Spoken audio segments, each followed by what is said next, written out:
ഹരിയുടെ കാലിൽ വീഴാതാർക്കും പരിതാപാഗ്നി ശമിക്കില്ല.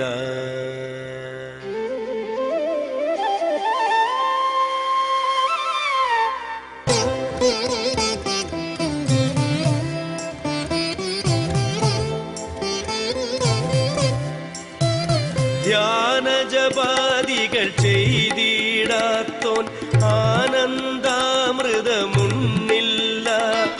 ധ്യാനജപാദികൾ ചെയ്തിടാത്തോൻ ആനന്ദാമൃതമുന്നില്ല. ധർമ്മം ദയ ഇവ കൂടാതെ സൽക്കർമ്മം ചെയ്യാൻ കഴിയില്ല.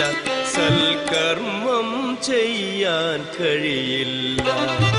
ഹരിയോം ഹരിയോം ഹരിയോം ഹരിയോം ഹരിയോം ഹരിയോം ഹരിയോം ഹരിയോം ഹരിയോം ഹരിയോം ഹരിയോം ഹരിയോം. സംഘം മുഴുവൻ പോയിടാതെ സംസാരാഗ്നി കെടുകില്ല. ഉള്ളിലസൂയയൊഴിഞ്ഞിടാതെ ഭഗവാൻ നേരിൽ വരുകില്ല. ഭഗവാൻ നേരിൽ വരുകില്ല. ഹരിയോം ഹരിയോം ഹരിയോം ഹരിയോം ഹരിയോം ഹരിയോം ഹരിയോം ഹരിയോം ഹരിയോം ഹരിയോം ഹരിയോം ഹരിയോം.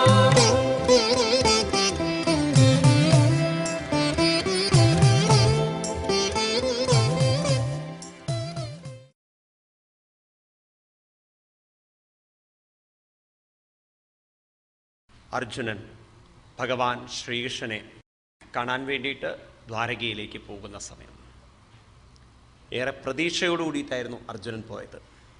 ഭഗവാനെ കാണാൻ സാധിക്കും. കുറേ കാലത്തിന് ശേഷം കാണുകയാണ്. മഹാഭാരത യുദ്ധം കഴിഞ്ഞ് 36 വർഷം കഴിഞ്ഞു. അങ്ങനെ അവിടെ ചെല്ലുന്ന സമയത്ത് അർജുനൻ പ്രതീക്ഷിച്ചതല്ല അവിടെ സംഭവിച്ചത്. അർജുനൻ പ്രതീക്ഷിച്ചത് ശ്രീകൃഷ്ണ ഭഗവാനും അതുപോലെ തന്നെ യാദവന്മാരും എല്ലാം സുഖമായിട്ട് അവിടെ വസിക്കുന്നുണ്ടെന്നാണ്. പക്ഷേ അർജുനൻ അവിടെ ചെല്ലുന്ന സമയത്ത് കാണുന്നത് യാദവ വംശം മുഴുവൻ തമ്മിൽ തല്ലി ചത്തൊടുങ്ങിക്കഴിഞ്ഞു. താൻ കാണാൻ ആഗ്രഹിച്ച ശ്രീകൃഷ്ണ ഭഗവാൻ താൻ വരുന്നതിന് മുമ്പ് തന്നെ ശരീരത്തെ ഉപേക്ഷിച്ചു കഴിഞ്ഞു. കൃഷ്ണന്റെ ദേഹവിയോഗം കേട്ട അർജുനൻ തളർന്നുപോയി. തൻ്റെ ഏറ്റവും പ്രിയപ്പെട്ടവനായി കരുതിയ കൃഷ്ണൻ തനിക്ക് വേണ്ടി കാത്തിരുന്നില്ല. തളർന്നിരിക്കുന്ന അർജുനന്റെ മുന്നിലേക്ക് ഭഗവാന്റെ സാരഥിയായ ദാരുകൻ കടന്നു വന്നിട്ട് പറഞ്ഞു, അർജുന, അങ്ങേക്കായിട്ടൊരു സന്ദേശമുണ്ട് ഭഗവാന്റെ. എന്താണ് സന്ദേശം? ദ്വാരകയിലെ സ്ത്രീകളെയും കൊണ്ട് ഹസ്തിനപുരത്തിലേക്ക് പോകാൻ പറഞ്ഞിരിക്കുന്നു ഭഗവാൻ. അങ്ങ് വേണം അവരെ രക്ഷിക്കാൻ. ഭഗവാൻ ശരീരം ഉപേക്ഷിച്ചു കഴിഞ്ഞു. കടൽ പ്രക്ഷുബ്ധമാവും. ഈ ദ്വാരകയെ മുഴുവൻ കടലെടുത്തു പോവും. അതിനു മുമ്പ് അങ്ങ് ഇവരെയൊക്കെ കൊണ്ടുപോകണം. അർജുനന് സഹിച്ചില്ല. ഒരു വശത്ത് ഭഗവാൻ പോയിരിക്കുന്നു. തൻ്റെ എല്ലാ ശക്തിയും ചോർന്നിരിക്കുന്നു. ഇനി തനിക്ക് തന്നിരിക്കുന്ന ഒരു ഉത്തരവാദിത്വം ഇവിടുത്തെ സ്ത്രീകളെ രക്ഷിക്കലാണ്. ഭഗവാൻ തന്നിരിക്കുന്ന ഉത്തരവാദിത്വമല്ലേ. അർജുനൻ അവിടുത്തെ സ്ത്രീകളെയും കൊണ്ട് അവശേഷിക്കുന്ന ആളുകളെയും കൊണ്ട് അർജുനൻ വരുന്നു തിരിച്ച് ഹസ്തിനപുരത്തിലേക്ക്. വരുന്ന വഴിക്ക് വഴിയിൽ വെച്ച് മ്ലേച്ഛന്മാരായിട്ടുള്ള ആളുകൾ, കാട്ടുവാസികളായിട്ടുള്ള ആളുകൾ, യവനന്മാരായിട്ടുള്ള ആളുകൾ ആ സ്ത്രീകളെ ആക്രമിക്കാൻ തുടങ്ങി. അർജുനന് അപ്പോഴും ഒരു വിശ്വാസമുണ്ടായിരുന്നു, ഗാണ്ഡീവൻ തൻ്റെ കയ്യിലുള്ളപ്പോൾ എന്നെ തോൽപ്പിക്കാൻ ആർക്കും സാധ്യമല്ല. അർജുനൻ ഗാണ്ഡീവത്തിൽ അസ്ത്രം കുരുക്കി അവർക്കെതിരെ അസ്ത്രമെയ്യാൻ നിശ്ചയിച്ചപ്പോൾ ഒരു മന്ത്രവും ഓർമ്മ വരുന്നില്ല. അർജുനന് ഭ്രാന്ത് പിടിക്കുന്ന പോലെ തോന്നി. തൻ്റെ എല്ലാ കഴിവുകളും തൻ്റെ എല്ലാ അറിവുകളും നിശ്ചലമായതുപോലെ, മനസ്സെന്തോ നിശ്ചലമായതുപോലെ. കൃഷ്ണന്റെ വിയോഗം ഒരു വശത്ത് തളർത്തിയിട്ടുണ്ട്. ഇപ്പോഴിതാ ഗാണ്ഡീവത്തിൽ ഉപയോഗിക്കുന്ന മന്ത്രങ്ങളൊന്നും തനിക്ക് ഓർമ്മയിൽ വരുന്നില്ല. നിസ്സഹായനായ അർജുനൻ ആരെയും രക്ഷിക്കാൻ അർജുനന് സാധിച്ചില്ല. സ്വന്തം പ്രാണനെ രക്ഷിക്കാൻ വേണ്ടി അർജുനൻ ഓടേണ്ടി വന്നു.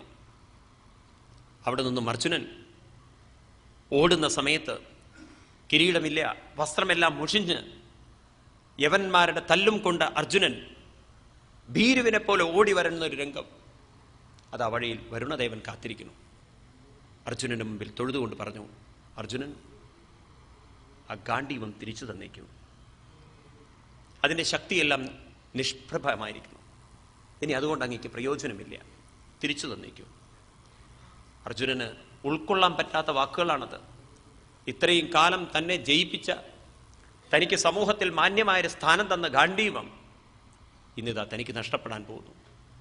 ഒരു വശത്ത് കൃഷ്ണവിയോഗം, മറുവശത്ത് ഗാണ്ഡീവം നഷ്ടപ്പെട്ടു.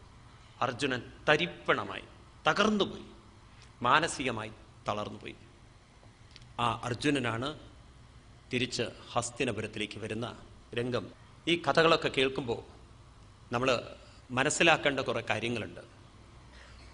നാം ഏറെ പ്രതീക്ഷയിലാണ് ജീവിതം കെട്ടിപ്പടുക്കുക. നാം ആർജിക്കുന്ന അറിവുകളും നാം ആർജിക്കുന്ന കഴിവുകളും നമ്മുടെ സ്വഭാവവിശേഷങ്ങളും ഇതൊക്കെ വെച്ചിട്ട് നമ്മൾ ജീവിതം കെട്ടിപ്പടുക്കുക. പിന്നെ നമ്മൾ സമൂഹത്തിലേക്ക് ഇറങ്ങുമ്പോൾ, ഒറ്റയ്ക്ക് ജീവിക്കുമ്പോൾ നമുക്ക് പ്രശ്നമില്ല. ഒരച്ഛൻ്റെയും അമ്മയുടെയും തണലിൽ ജീവിക്കുമ്പോൾ നമുക്ക് പ്രശ്നങ്ങളൊന്നുമില്ല. പ്രശ്നങ്ങളെല്ലാം തുടങ്ങുന്നത് നമ്മൾ മറ്റുള്ളവരോടുകൂടെ ചേർന്ന് ജീവിക്കുമ്പോഴാണ്.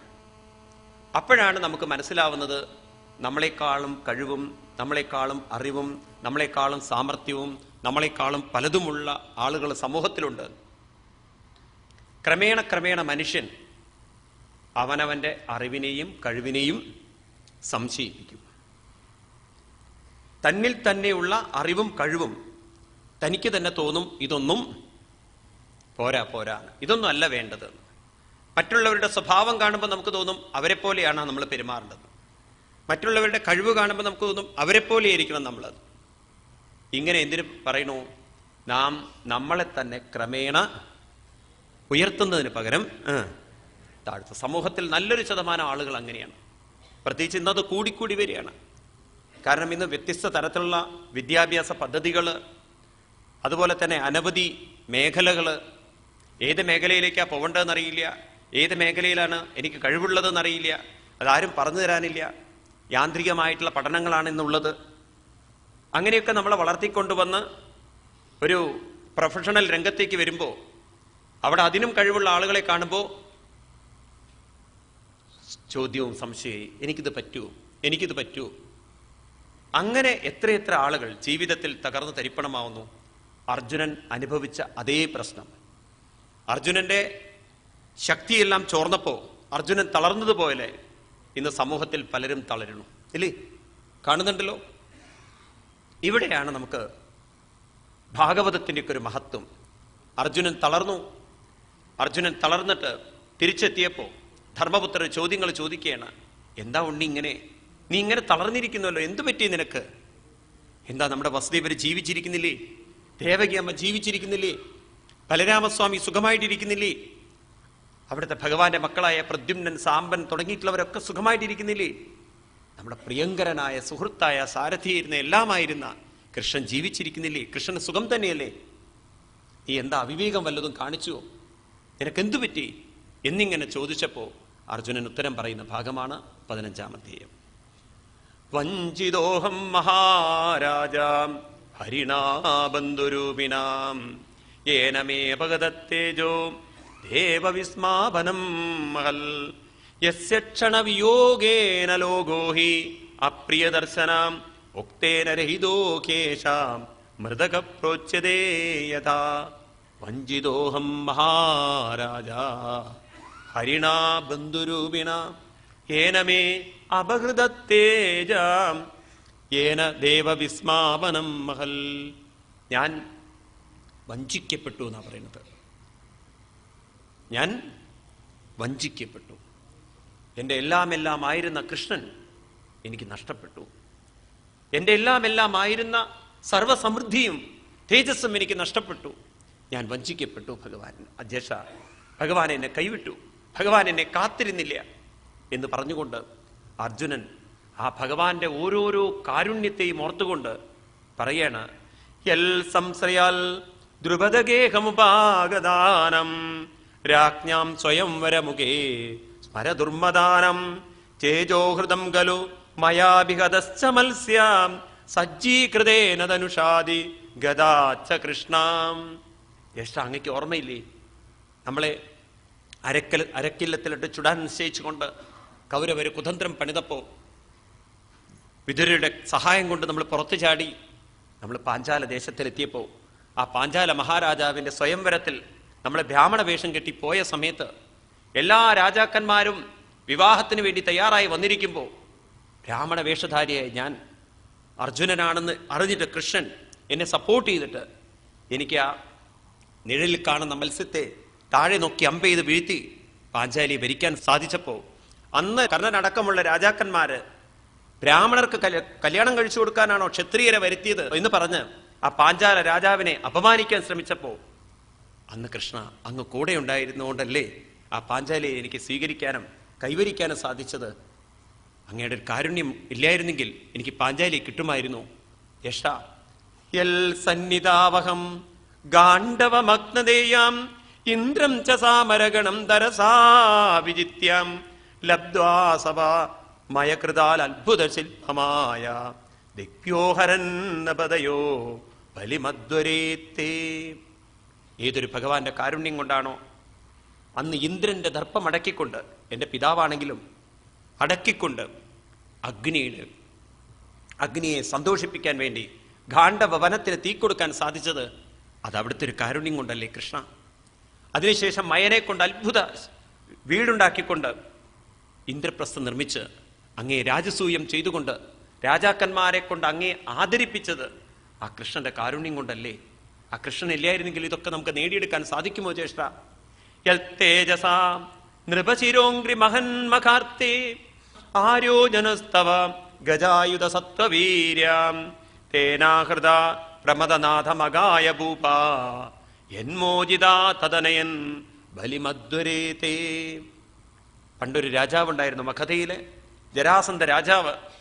അയാൾ ആയിരക്കണക്കിന് രാജാക്കന്മാരെ തൻ്റെ കാരാഗ്രഹത്തിൽ താമസിപ്പിച്ചിട്ട് അവരെയൊക്കെ കൊല്ലാൻ നിശ്ചയിച്ചുകൊണ്ട് നിൽക്കുന്ന സമയത്ത് ബ്രാഹ്മണ വേഷധാരികളായിട്ട് നമ്മൾ പോയിട്ട്, ഞാനും ഭീമജ്യേഷ്ഠനും പോയിട്ട് കൃഷ്ണന്റെ കൂടെ പോയിട്ട് ആ ഭീമജ്യേഷ്ഠനെ കൊണ്ട് ജരാസന്ധനെ വധിപ്പിച്ച് ആ രാജാക്കന്മാരെ മുക്തമാക്കി അങ്ങയുടെ രാജസൂയത്തിൽ അവരെയൊക്കെ പങ്കെടുപ്പിച്ചുകൊണ്ട് അങ്ങയെ ആദരിപ്പിച്ചത് ആ ഭഗവാന്റെ ഒരു കാരുണ്യമല്ലേ. ജ്യേഷ്ഠന് ജരാസന്ധനെ വധിക്കാൻ സാധിച്ചത് കൃഷ്ണന്റെ കാരുണ്യം കൊണ്ടല്ലേ. ആ കഥകളൊക്കെ തുടർന്ന് വരും ഭാഗവതത്തിൽ.